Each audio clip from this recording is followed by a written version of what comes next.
this is a season like no other. Unbelievable start from Hamilton. It's just insane. Oh, they touched! Verstappen is into the lead. Come on! Norris rejected Red Bull. But why? Lando Norris is one of the best young drivers on the grid, and rest assured that he is one of the best chances that McLaren will ever have when it comes to winning races or championships in the near future. Norris has shown he has what it takes to score pole positions, and although he is yet to prove that he can win races, the potential and the experience are there. McLaren is currently in a rough patch, and Norris is one of the rare drivers that can help them outgrow this patch and be in the top spots yet again in the future. However, just a couple of months ago, prior to the 2022 season beginning, Norris could have switched the papaya army for Red Bull. What made Norris think of another team rather than McLaren?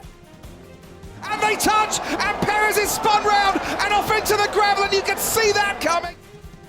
Norris's deal with McLaren is something that has secured his financial background, given the fact that he'll earn around £20 million per season until the end of the 2025 season. The fact that he's been able to absolutely outperform his teammate, who is not just any driver on the grid but Daniel Ricciardo himself, speaks volumes about where Norris currently is as a driver. This is something that McLaren will not let go that easily, which is why they brought in another young driver in Oscar Piastri to push Norris even further and make a great duo for the 2023 season. As we speak, Norris is trying to defeat Alpine in the Constructors' Championship, something that Ricciardo has helped with only 29 points as of now. For things to be more bizarre for McLaren, Ricciardo is currently the last race winner for the team in the last decade, winning the 2021 Monza GP with Norris following in second place, completing a 1-2 finish. Apart from that, Norris was more successful than his teammate, and he is the only driver who has stood on the podium outside of the top 3 teams in the 2022 season.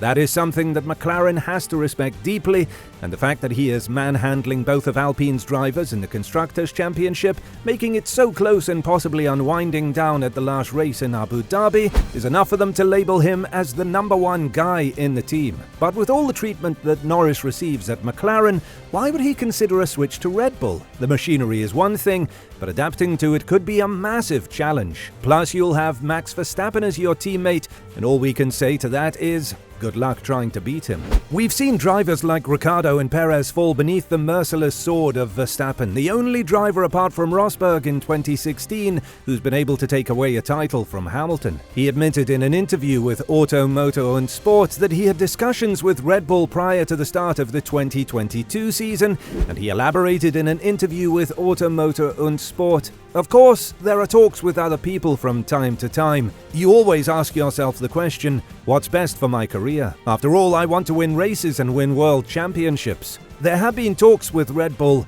They are a team that has been in the top 3 for years, but that just shows even more how much confidence I have in McLaren. Although there were talks, I felt McLaren was better for me to achieve my goals. This is something that we can easily understand. If you're a driver in Red Bull, your chances of being the number one guy next to Verstappen are equal to 0. That would be the same if you wanted to become a driver for Mercedes, although this season we saw that Russell was better than Hamilton in the Brackley-based team. But this happened because Hamilton took the guinea pig role in Mercedes, with the team having the worst season and falling to P3 in the Constructors' Championship after 8 dominating seasons in the sport. As Norris said, talks between teams are very common, and we know that Vettel also talked with Red Bull prior to the announcement of his retirement. But it's one thing to talk to a team owner and a whole other thing to actually be considered as the starting driver. Not that Red Bull would mind having Norris in their own row, but could he give Verstappen a run for his money? With the same machinery, it could be possible. Then you would have 2 alpha males colliding in the same team, and you're likely to witness another 1989 McLaren situation or a 2016 Mercedes situation.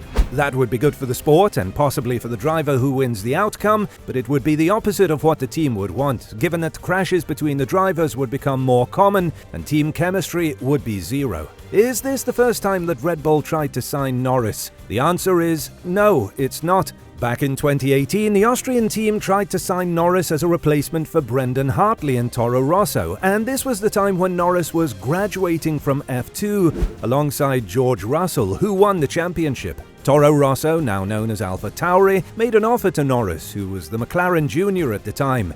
This is the time where McLaren were really bad as a team, and the duo of Alonso and Van Dorn were just powerless in the Honda-powered car. McLaren had talks with Sainz and Ocon to replace Van Dorn, but Alonso decided to take a sabbatical year in 2019, opening the door for Norris to be promoted as the first driver of the team. Had Alonso chosen differently, or had McLaren signed Ocon or Sainz to replace Van Dorn, we would have seen Norris being left out of the McLaren seat, and he could have signed a deal with Toro Rosso. That means that the team wouldn't have had Alex Albon starting in the 2019 season, and Norris would have become Verstappen's teammate in the second half of the season, when the Austrian team decided to bring Gasly back to Toro Rosso due to his poor results. It goes without saying that Norris and Verstappen would have started their partnership as a very successful one, given the fact that both of them are very close friends off the track. On top of that, Norris hates understeering cars, which is exactly what the MCL 36 is,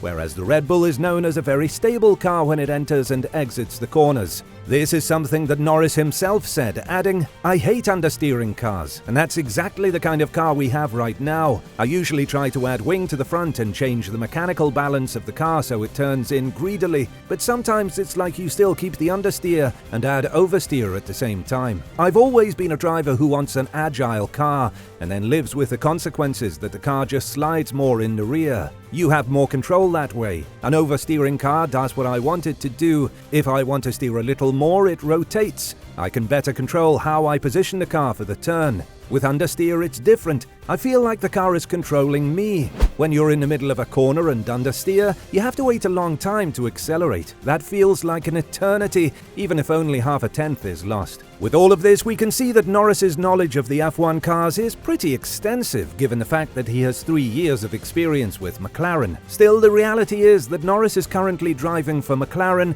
and he won't leave this team for years to come, now that they have the youngest duo on the grid. But still, the team is in a rough patch, and they have to address a ton of problems, some of which Norris has spoken about publicly, adding, "I don't feel like the car is doing what I want it to do. I've had to adapt quite a bit. It's hard to describe. How I steer the car, how I brake. It's not just like you hit the brakes and then you turn in. It's about timing, how fast or slow you do it. Slow turns, medium fast turns, it changes all the time. I actually want to take a lot of momentum into the turn, so getting off the brakes and attacking the entrance to the corner, I'm moving further away from that style this year. This car is not made for my driving style. I had to adjust to it. I did that, but it still doesn't feel natural to me." It goes without saying that Norris has an amazing taste and ability to adapt to the car he is given to race, something that Verstappen also has in a huge way. With that being said, what do you think is next for Norris and McLaren? Do you think that they can be successful at any time in the future? Let us know in the comments below.